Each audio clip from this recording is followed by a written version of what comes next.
Hi, good morning. I hope all of you are doing well. I hope all of you are enjoying your Sunday.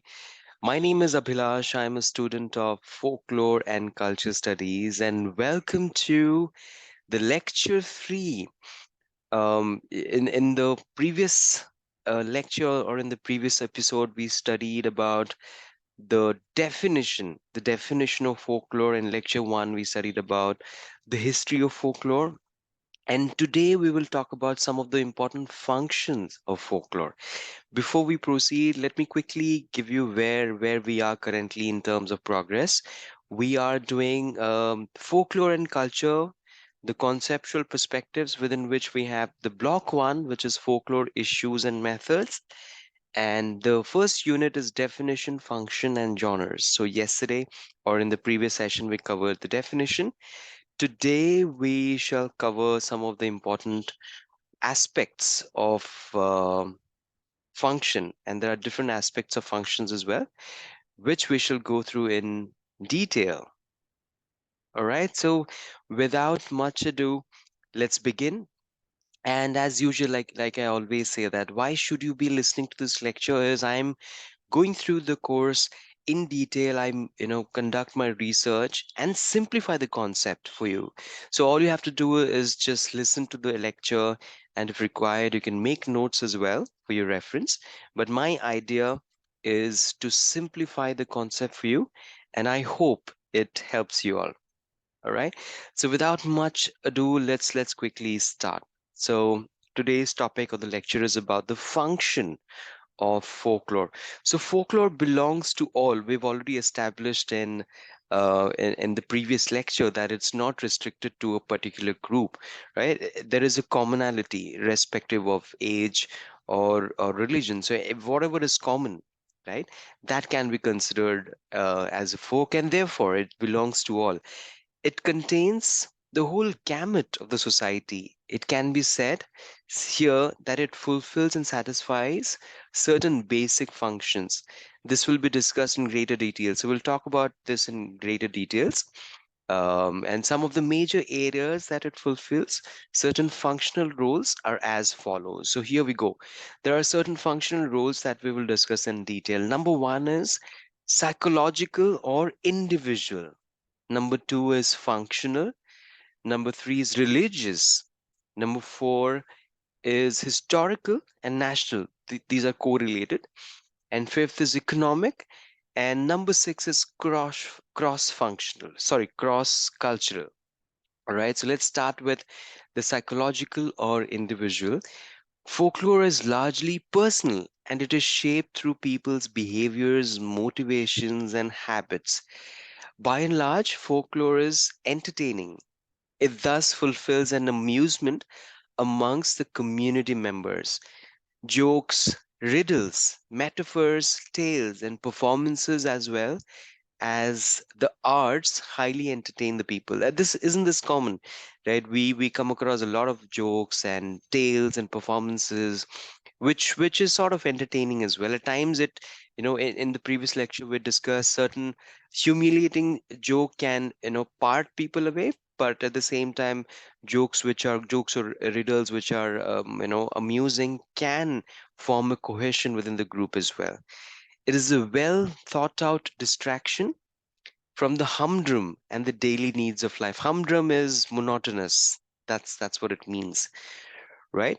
And the first statement of this paragraph, it says folklore is largely personal and is shaped through people's behaviors, motivations, and habits. What does it mean? It means that although there's a lot of commonality, but for certain families or certain people, folklore can be transmitted from certain behaviors as well, motivations, or certain practices that we follow. For example, all the Indian houses may have common values, but not necessary that all of us have the same belief system, right? Which is a part of folklore as well. And which is why it says it is largely personal. So what it means to me may not necessarily, you may not believe in that, right? And therefore it says it is personal. Stories, anecdotes assert often cultural symbols and values and shape individuality, right? Stories, anecdotes assert often cultural symbols, which means the stories, the influences that we have received from people, right, in various stages of life, shapes individuality as well. Archetypes and heroic figures instill courage and love amongst listeners. Folk customs, rituals, and narrative enrich individual interaction with the community. Stories that emphasize good over evil, wicked demons getting slain, witches getting locked up in cages and thrown away immediately gratify the viewer. While growing up, I'm sure all of us would have heard stories of, the wicked demons getting killed by, by the heroes, or witches getting locked up in cages and thrown away. These are all common stories, irrespective of whichever part of the country or whichever part of the world we are from. And these are stories and anecdotes which somewhere reflect the cultural symbols and help us shape our individuality as well. That's what this paragraph means. Folklore maintains group cohesion and interaction, right? This is something that we've already established in one of the previous lectures, right? So let's repeat. Folklore maintains group cohesion and interaction. For example, children games further bond the child not only to his mother but also make him cooperate and bond with his entire community, right? Which is why we still remember our childhood friends, right? Let's say if we've moved places, or moved countries or cities, we still have a special bond with our childhood friends where we played games with, and which is why it says it forms or it maintains a group cohesion or interaction. Superstitions, games, and riddles often reflect the social context. Individual and social taboos are also either reinforced or denigrated by the folklore. Denigrated means criticized. That's what it means. So at times, social taboos, are often criticized by the folklore as well. Um, Let me think of an example. If I come across an example, I'm going to share that with you. um, for example, in fact, we have an example here. For example, we find several jokes on toilets and excretion, or we see in folk songs, certain taboo relations, such as between wife and her brother-in-law, are often talked about with great freedom, and no restraint is placed on such topics. So that's considered as a social taboo, and you would find such content in a lot of folk songs that we have. Myths and legends either mirror or distort the reality of the society and reflect the individual's position in the society. In the famous Hindu ballad, the Ramayana, a position of a woman shown as Sita is banished from a kingdom. But at the same time, she has an exalted position as she is considered to be virtuous and has all the qualities needed for a good life. What it means is, um, although I'm sure all of us, or at least most of us, would know the story of Ramayana. Sita was banished. Sita was, not accepted after she came back from Lanka, right? Which is why she had to go through the Agni Pariksha. However, right? However, she as a woman was considered very virtuous and had all the qualities needed for a good wife, right? That's what, and it reflects the thought process of a society as well. It reflects the individual's position in the society. This could be controversial. A lot of people believe that Ram as a husband shouldn't have done that, right? Should have trusted his wife as a husband. However, if we highlight this statement, it reflects the individual's position in the society, and perhaps the reason he did that, Rama did that, is not as Rama the husband, but as Rama the king. So because of its position, because of the responsibility he had for the society, he perhaps has taken that decision. Now, this is not my opinion, but this is what a lot of books and you know storytellers tell that. But I thought that this could be a relevant example, therefore I've shared this. So that's the first point that we've covered, which is psychological or individual. Let's quickly move on to the second, subheading, or the second thing, which is functional. Folklore gratifies or expresses the Hostilities found in the culture and society. Hostilities are things which are not very pleasant, right? When you're hostile, which means you're not very happy, or you're not very pleasant with someone. Proverbs can help solve legal decisions, while riddles sharpen wit and humor and reinforce cultural values. Myths validate conduct in the society, and satirical songs release pent up emotions and tensions, right? Do you understand satire? Satire is a joke on the society, right? And more you'll find elements of, you'll find social issues, essentially. I mean, one of the songs that I can think of is, I don't recall the movie. It was produced by Amir Khan. Raghuveer Yadav is one of the pivotal characters there. It says, महंगाई डायन खाए जाते हैं, right? If you I'm not able to recall the song right now. हाँ, सैया तो खूब ही कमाते हैं, महंगाई डायन खाए जाते हैं. So that is a song, that is a satirical song of the society, where it means that, my spouse earns quite well, but inflation beats up, right, the earning, and that's a satire towards the society. So that's that. And some tales about nature also talks about how to grow crops, and folk medicines help to cure diseases as well. Some customs are purely social and can be described as rites of passage. Now, what's a rites of passage? Rites of passage are, um, the customs that we have. The customs that we have, for instance, marriage could be a rite of passage, or a thread ceremony can be a rite of passage, right? They help the individual come closer to the society. One such major rites of passage ritual in India are the thread or the Upanayana ceremony, right? Thread ceremony, Janeu is also what we call otherwise in Hindi, right? And as we speak, I have gone through this ceremony myself when, perhaps in 1995 or 1996 is when I went through this ceremony. And as we speak, I have the sacred thread of the Janeu worn. So that is an example of a rite of passage.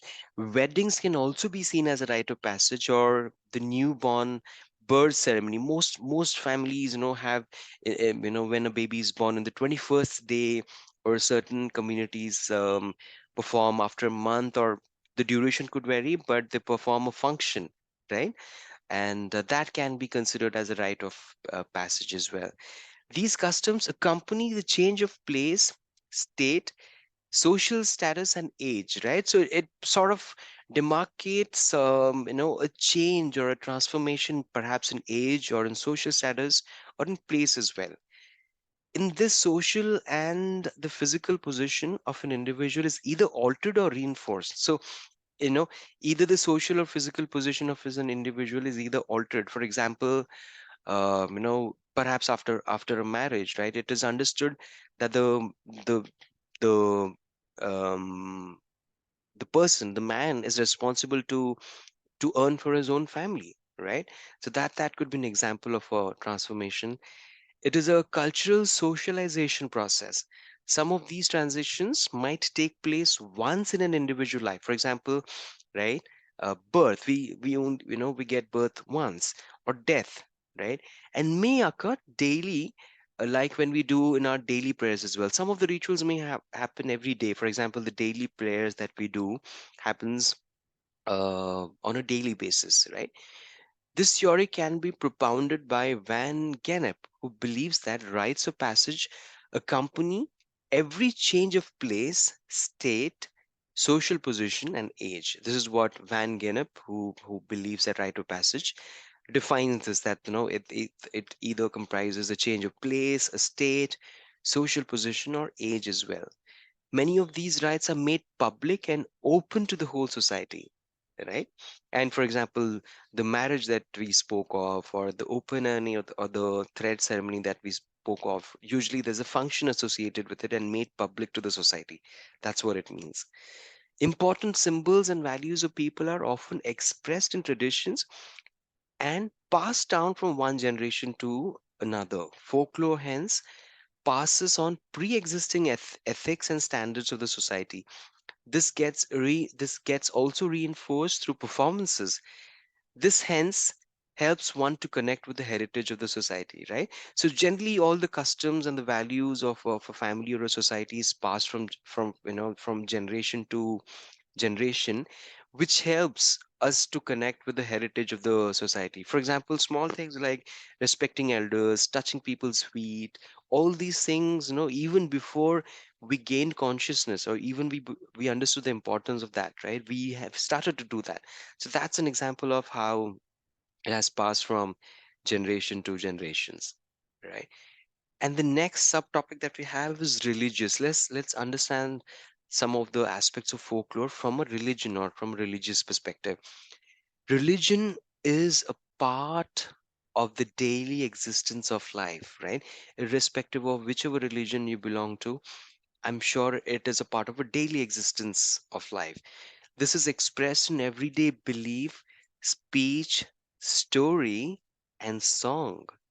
It also affects both the private practices and public ritual activities, and also the material life like clothing, food, and objects, right? And it's a simple statement, but has such a deeper meaning there, right? So, religion, the aspects of religion is not only in the way we speak or the way we believe, right? It is also material.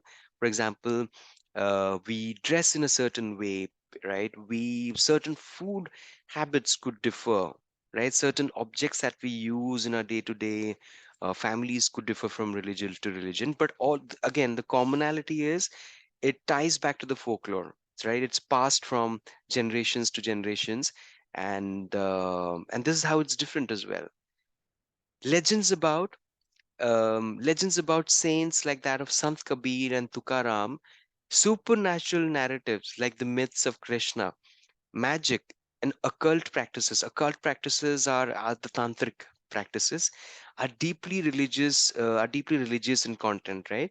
So all of these, for example, the supernatural narratives of Krishna, Sant Kabir, and magic are deeply religious in content. You'll find, somewhere it connects to religion as well.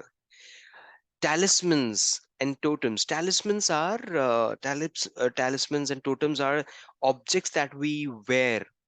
Could be a ring, or could be a tabiz, or could be like a dhaga here that we wear, which has a religious angle to it.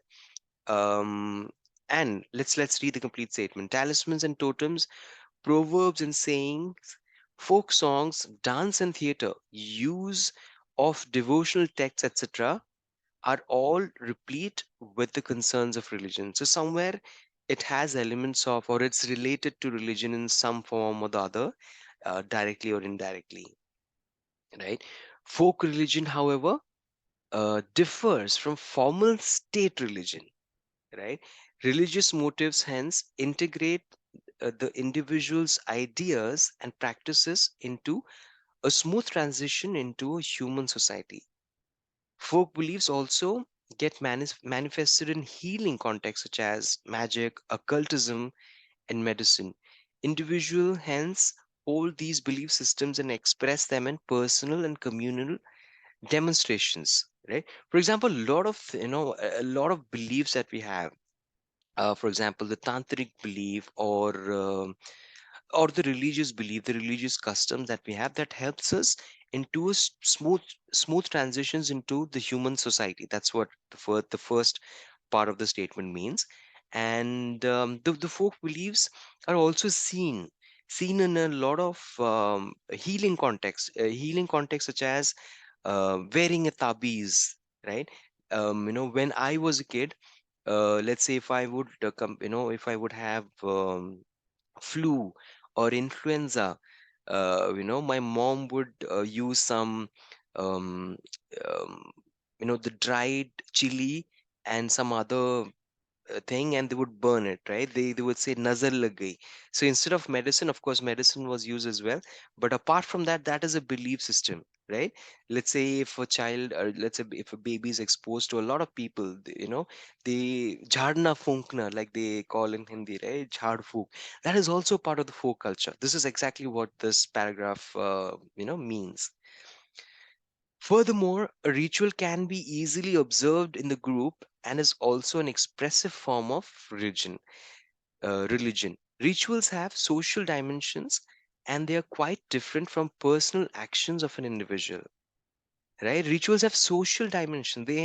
Certain things are done from a social dimension perspective, and they're not necessarily you personally believe in, right?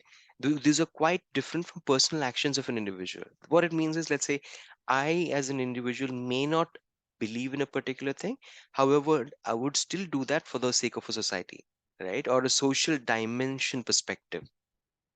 So this is what the statement means. They consider number of rights of verbal and non-verbal communications. Sorry, not consider. They consist number of rights or verbal and non-verbal communication. Verbal communications is through words. Non-verbal communication is through actions. Right. Some rights are performed to remove crisis. Right. I'm sure all of us could relate to this. Right. For example, the Satyanarayan Puja and other pujas are performed to remove crisis from a family, or for example the practice of occult, to remove illness, right? These attempts these are attempts to make normal life restored. That's the objective behind that. Some rites are performed periodically, right? Like special rites are performed while cutting the grain, like that of Baisakhi, right? And rituals for New Year, which is Gudi Padwa is the name in Gujarat, Pongal is in the south, Ugadi is in Andhra, I believe. The other major rites are initiation rites or the rites of passage. Initiation rites are um, a rite which initiates certain thing. For example, perhaps young girls, when they start the menstruation cycle, a lot of in a lot of culture, there's a function they perform, right? And which is nothing but an initiation rite. That's an example of an initiation rite. Or rites of passage, we've already discussed. Those are associated with different phases of human life, right? Such as puberty, birth, old age, marriage, and all of that. Rituals are an important constituent of religion and are often psychologically determined. It also has hidden social goals that make rituals symbolic. Rituals also can create a strong sense of body awareness. This is interesting, right? Rituals can create a strong sense of body awareness. At times, when there are a lot of rituals, right? A puja or a home or a yajna, right? We find there are certain vibes which the body can feel as well. For example, in the Ram Leela festival, ordinary humans are worshipped like gods, right? Ram Leela and all, hence, their physical bodies are given much importance. Folklore is not static and requires performance. It's not static. It's not fixed. We've already established in the previous lectures. It's dynamic, right, and requires performance. What it means is, it also becomes goal driven. Rituals hence play an important role in transmitting cultural knowledge and religious symbols, and it maintains the functioning of the society from past to present. So it becomes a medium of transmission as well. We've already established this, right? The values and the cultural knowledge, at times religious symbols as well, that we maintain, we pass it on um, from the past to present as well. So that's that.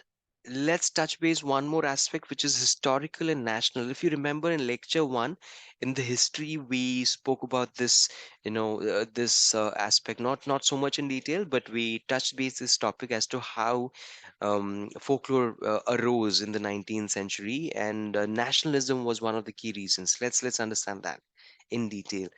Folklore is a strong cultural symbol that advocates national and ethnic pride. This is primarily done through the development, preservation, imitation, and collection of literature, language, and traditions. These ideas of a strong historical and cultural nationalism arose in the 18th and the 19th century. That is what we've already studied about these. This idea of a strong cultural nationalism, historical and cultural nationalism, it arose in the early 18th or the 19th century. This greatly emphasized the ideas of the individual and creativity, and also it inspired an interest in antiquity, tradition, and folklore. It arose an interest in the tradition and folklore as well.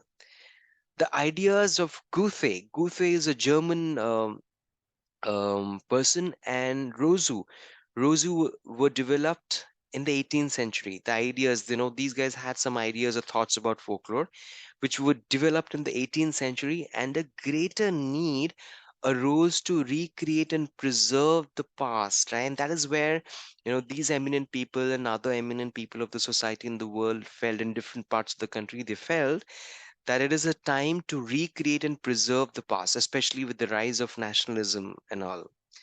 The most significant contribution to this field was a collection of folk tales of Grimm brothers. If you remember, yesterday or in the previous lecture, we spoke about Grimm brothers as well.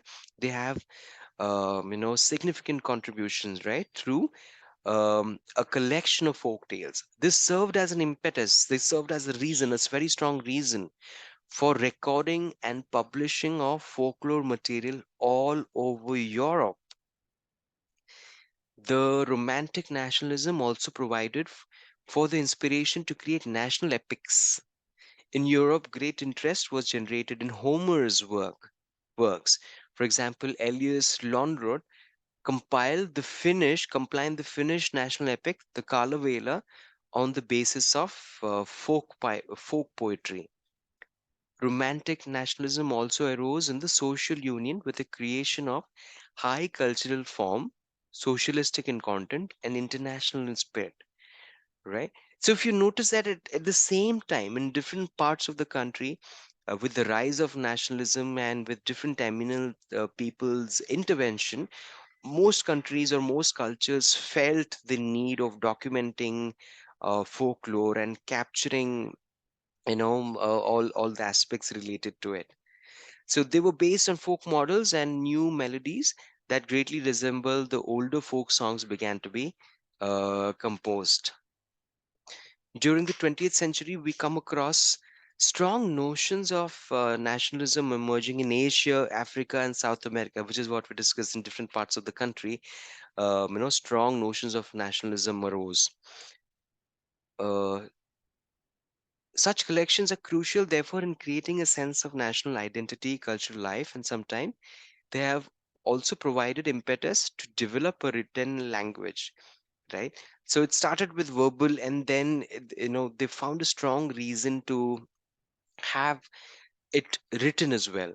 This interest was generated from a deep desire to reinforce the nation's self image and to arouse interest in the nation's own language and culture. So, the more it is written, the more people would read, right? And it would arise the love or the interest in language and culture. That was one of the primary reasons.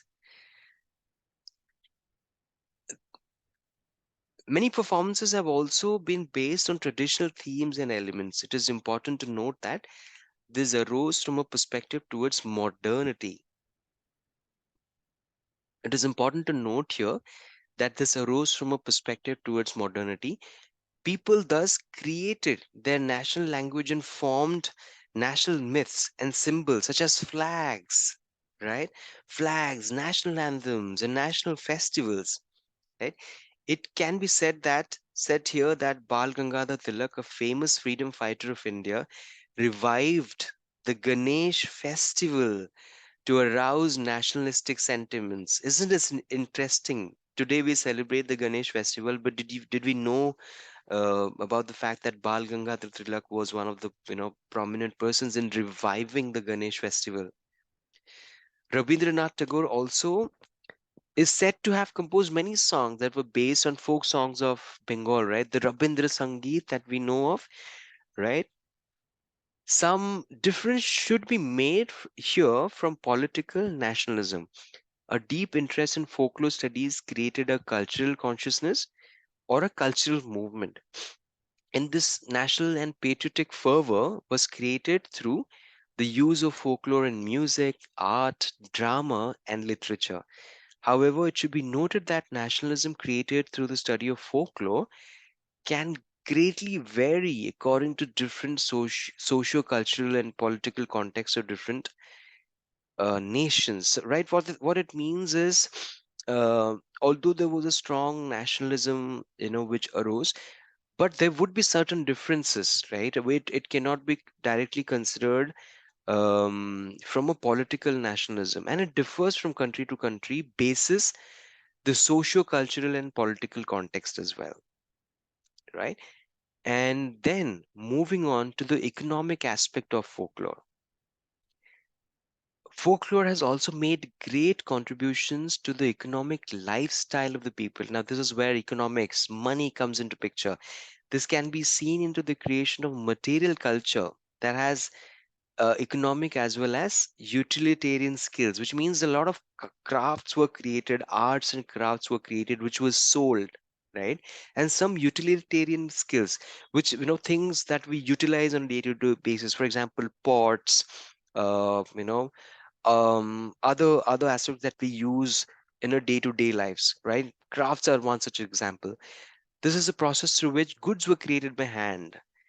Crafts can become essential to daily utilities of life as well as some decorative and spiritual functions. A lot of decorative items. For example, in the background, if you can see, I have a couple of pen stands which are made of, the um, which is made of wood, and we have a couple of Pattachitra, things, which is one of the famous um, um, art in Odisha as well. They also provide with the basic equipment needed for domestic life, for example, tools, furnishing houses, clothes, etc. Craft hence has both utilitarian as well as aesthetic characteristics. So we can utilize them as well, and aesthetic. It looks beautiful to the eyes. Uh, Many scholars today feel that crafting is the process of doing rather than creating. In addition to historical crafts such as pottery or weaving, some scholars feel that non-canonized traditions, right? Non-canonized traditions are, for example, cooking meals or building houses should be seen as process of crafts as well. So, few scholars feel that way. Folklore also presents opportunities for consumptions and selling, which we've discussed. For example, a lot of melas that take place, seasonal melas, where a lot of weavers and local merchants come and sell their products. Right, those are also part of folklore, and those present opportunities for consumption. Right, so people like us, we buy those, and the people selling, they get that money. So there's a monetary transaction associated with it, which is the economic aspect of folklore. Many craft bazaars are held all over India that create an opening for sale and economic transactions. The Delhi Heart, I have been to Delhi Heart in 2019, and Delhi Heart is one of the examples where you'll come across arts and crafts from different states of India, right? Made from bamboo to pottery items to handmade craft, right? If people living in Hyderabad, the Shilpa Ramam is a great example of that as well, right? Similarly, you can try and relate to places in your areas where hearts or bazaars like these form a place for economic transactions. And this is what we've discussed from a folklore perspective. And this is an interesting part, which is the cross cultural bit. Let's understand elements of cross culture and folklore. All the folklore material is based on commonality and intercultural diffusions, right? Commonality is one of the key words which we've been talking about from lecture 1. If one understands the above statement, it can create a cultural cooperation amongst nations, right? For example, myths seem to originate in ancient sacrificial fertility rituals.